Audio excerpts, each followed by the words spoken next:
Umayma says, what's the ruling on boys and girls having platonic relationship? They're just friends without any haram feelings, simply hanging out and being buddies.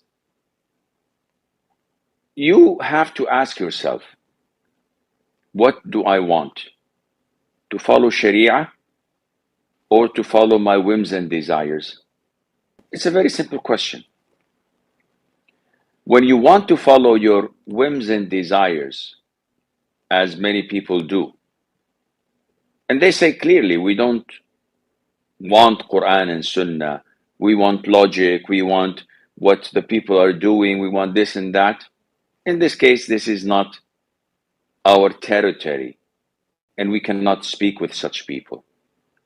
But when people, as real Muslims, say, no, we want to follow Sharia, of course. What do you think? Do you see a cross hanging on my chest? I'm a Muslim. What do you think I want to follow? Of course, Sharia. When we follow Sharia and we go and check what Islam says about the issue of platonic relationship, we find that this does not exist. We find that free mixing is totally prohibited in Islam.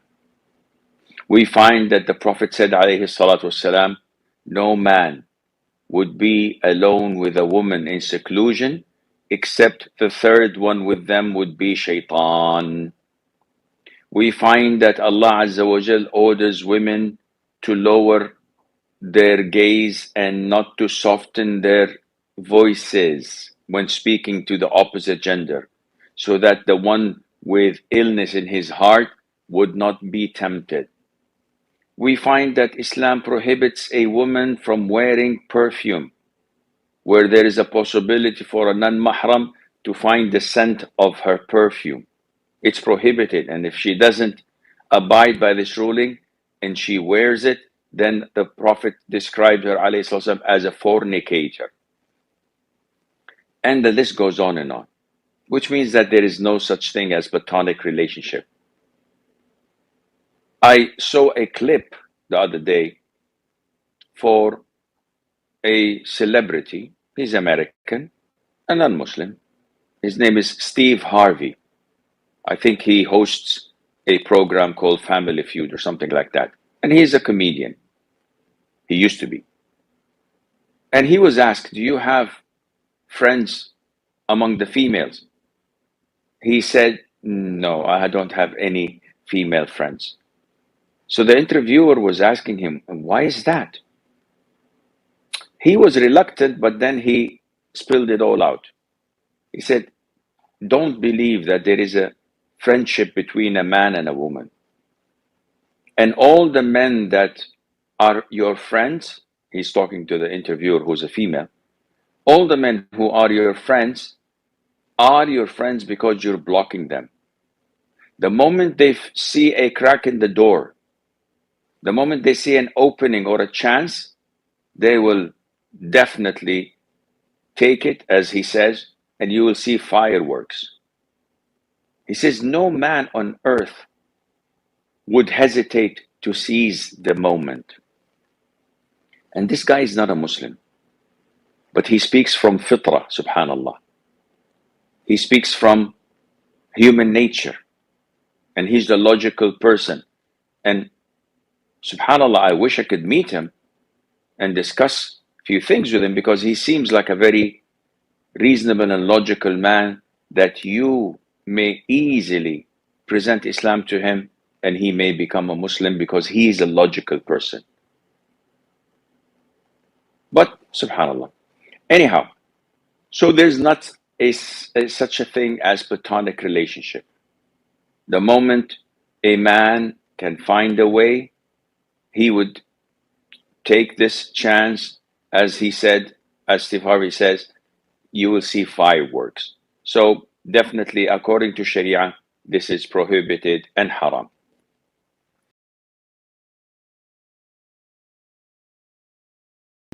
Says, can a husband or a Muslim ruler force women to wear hijab or burqa or niqab?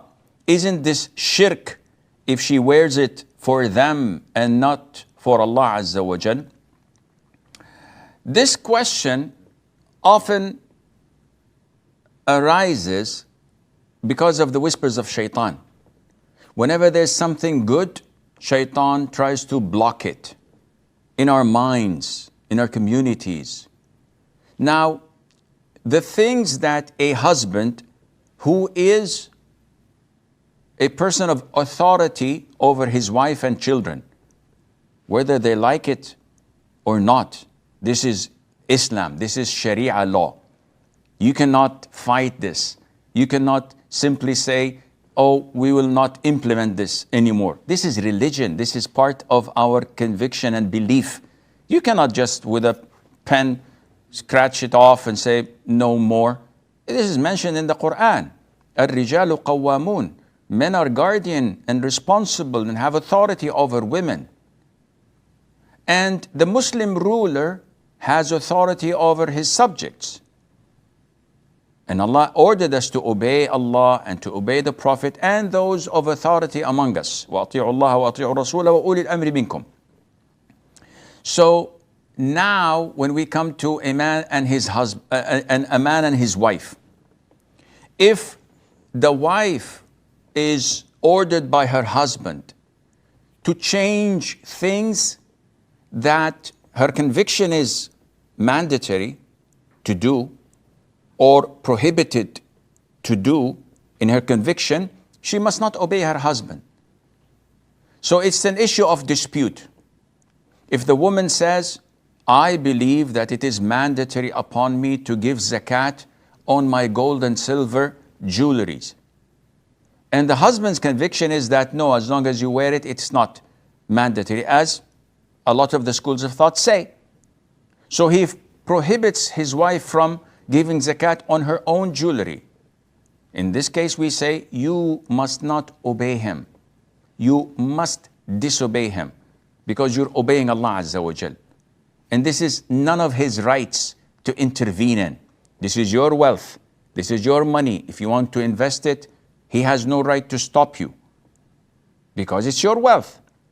So in such cases, for example, if you believe that you have to put the right over the left on your chest, and he says, no, you have to put them on your side or below your belly button, below your navel, you are not obliged to obey him because this is not related to his rights. So whatever is related to his rights, you have to obey him, such as he orders you not to go and visit your sick mother. It is his God-given right not to leave the house without his permission. He's sinful, he's wrong, Allah will punish him. But obeying him is mandatory, visiting your sick mother is not. So try to be kind and nice to him and try to be diplomatic and get him to approve. Otherwise, you must not go. Likewise, if he prohibits you from fasting voluntary Mondays and Thursdays, the Prophet told us that this is his right. It is related to his rights. So you have to obey him and not fast voluntary fasting without his permission. Likewise, if a woman wants to go to make Umrah, which is voluntary, or perform Hajj, which is voluntary, it is prohibited for her to do so without his permission. This is related to his rights. Now when we come to niqab or hijab or burqa', it's the same thing. Even if she doesn't believe that covering the face is mandatory, no scholar on earth says that covering it is prohibited. They all say it's recommended or permissible, the least. But no one says it's prohibited. So because it is not a prohibited thing, or he's not ordering you to do an innovation, rather it saves his own honor and reputation. Because without any doubt, when a man's wife goes uncovered, he is ashamed of that. So it is a must upon a woman to obey her husband if he tells her to cover her face. Even if she does not believe it's mandatory, yet it is obligatory upon her to obey him. And likewise, it's the duty of the Muslim ruler to enforce Sharia, to implement Sharia, because Allah Azza wa Jal put him in that position to do so, to rule with what Allah has revealed in the Qur'an and the Prophet taught us alayhi salatu wasalam. To refrain from doing this and allow people to do whatever they want and allow sins to be widely spread, he is accountable and sinful for that.